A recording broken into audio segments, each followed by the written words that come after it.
the 2026 Nissan Z. We have an all-new Heritage Edition for this latest model year, but before I talk about that, let's discuss the three trim levels that are offered with the Z. We have the entry-level Sport, then we have the Performance, and the Nismo at the top. While this Heritage Edition, it's going to be building upon the mid-level Performance trim level. Okay, so this Heritage Edition, it will add $2,940 to the price of the Performance. So this Heritage Edition package, it's going to set you back $55,910, which Nissan claims is a significant value. We'll talk more about value in a moment, but number one, this vehicle, it looks incredible. The looks of this vehicle can do absolutely no wrong. Comment below, let me know your thoughts, but let's go through what this Heritage Edition is offering us. First of all, we have 19-inch bronze raised wheels. We also get a carbon fiber rear spoiler with a twin turbo badge on that spoiler. We also get twin turbo graphics on the side. I'm a big fan of that. And regarding the interior, they have given us unique door kick plates, and we also get exclusive floor mats. The final touch is the midnight purple paint. Nissan claims this is one of the most beloved shades in Nissan performance car history from the iconic GTR. Incredible paint color, absolutely loving it with the bronze accents and the wheels. This entire Heritage Edition, it's supposed to pay homage to the 4th generation Z sports cars like the 300ZX, otherwise known as the Z32 by most enthusiasts. Again, let me know your thoughts regarding the way this vehicle looks. Also, yeah, it looks nice in the pictures, but these Z cars actually look even better in person. Other than that though, the only other update for 2026 is the Z Sport, the entry-level model, and the performance trims. They are now available with a new bolder gray paint color paired with a black roof. That's the only other change. And even the prices remain the same compared to last year. The Sport and the Performance, they're available with either the 9-speed automatic or the 6-speed manual. There is no upcharge for going with either transmission. They both cost the same. However, the Nismo only comes with the 9-speed automatic transmission. Regardless though, the Sport, it starts at $42,970.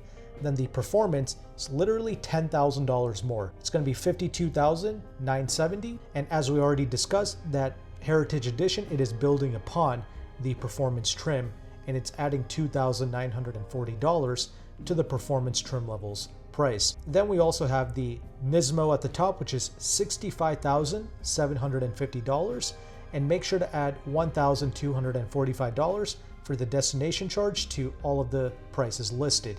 Again, these prices have not gone up compared to 2025. But is this vehicle worth it? Well, it seems like I've noticed some dealerships offering between 8 to 10% off the MSRP. You might see a higher discount than that when you look on places like Car Gurus, but when you click on some of these dealership websites, you will notice that they are also tacking on a $2,500 incentive to make the price seem lower than what it really is. Keep in mind though, discounts, interest rates, incentives, all of these things, they do fluctuate every month, but the manufacturers will of course update their information in their websites every month as well. But yeah, the stipulation with things like that $2,500 incentive is it will not stack on top of promotional finance rates or promotional lease programs. It basically only applies to like cash buyers and individuals who are utilizing higher interest rate non-promotional loans. Just something to watch out for, but on average, about 8 to 10% off the MSRP is something you can expect, and I definitely would not pay full sticker price for these vehicles.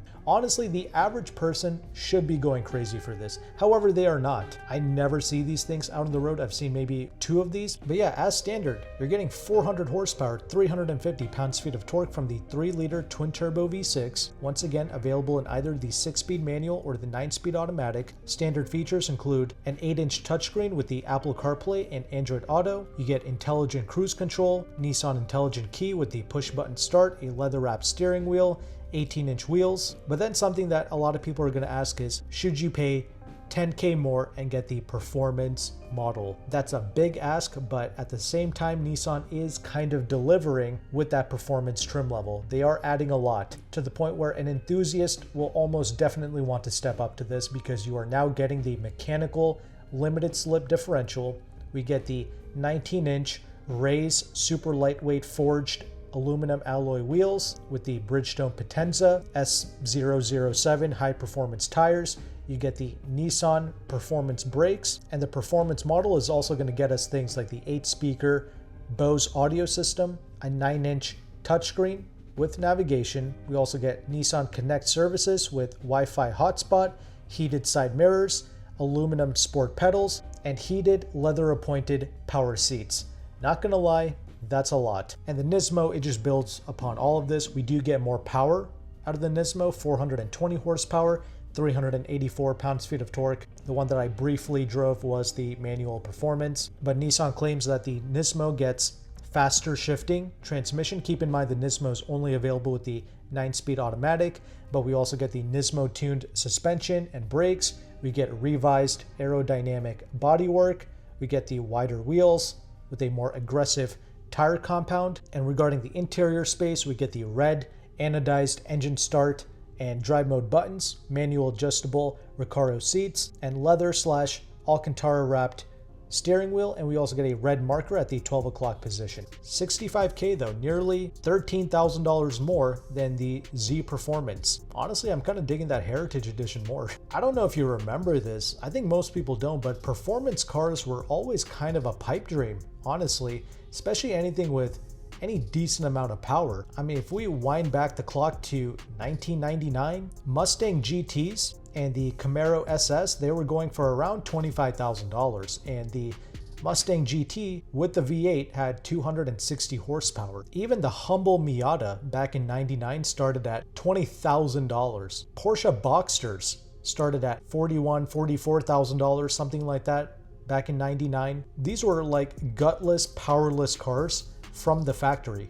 400 horsepower, that is what a Ferrari 360 used to produce, and that started at close to $140,000. Here we are getting 400 horsepower in the low 40K range. Before 400 to 500 horsepower, they were really gatekeeping that horsepower metric behind the 6-figure price point. That's what you had to pay to get any meaningful amount of horsepower for a very long time. Now you can lease Teslas and all kinds of other things for like $500 to $600 a month with Bugatti Veyron levels of acceleration. Like that's pretty much always available to us almost any time, and performance just surrounds us at all points. Yet we still just don't care. Like this does not matter to us. Even though if you happen to get 8 to 10% off on a entry-level sport model, you're in the high 30K range, that's just seemingly still not enough to excite people. But I just feel like normal people seeing this, a rear-wheel drive sports car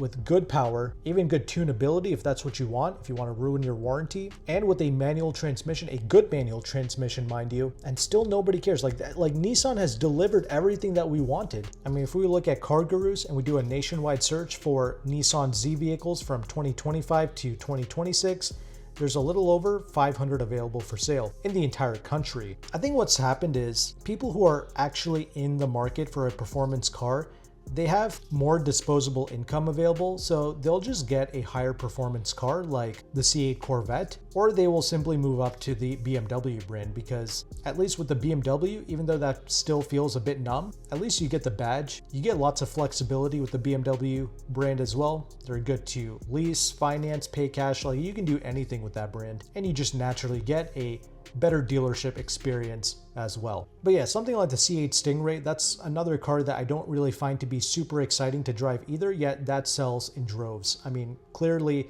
the sales figure on that is very high. And of course, something like the Porsche 911, that also sells like over 10,000 units per year. So I think that's what's truly happened here. Those who are really in the market, who actually put their money where their mouth is, they have more money to splurge on, so they just simply bypass the in the middle vehicles and they move up to a more legitimate foundation of performance, horsepower, and 0 to 60 times. I will admit, a lot of new cars have become like this numb, kind of boring experience. There was like a true magic to even economy cars like a Honda Accord from the 90s, early 2000s. Once again, they kind of had like that everlasting driving quality that actually made you excited about driving. I won't deny it, even though cars have become really capable and we're getting lots of power now and everything, there's a certain charm that many cars have lost. Some of them gain it back when you start spending asinine levels of money, but I don't know, I definitely do miss the older vehicles where almost all of them felt satisfactory to drive. This was a long, super rant,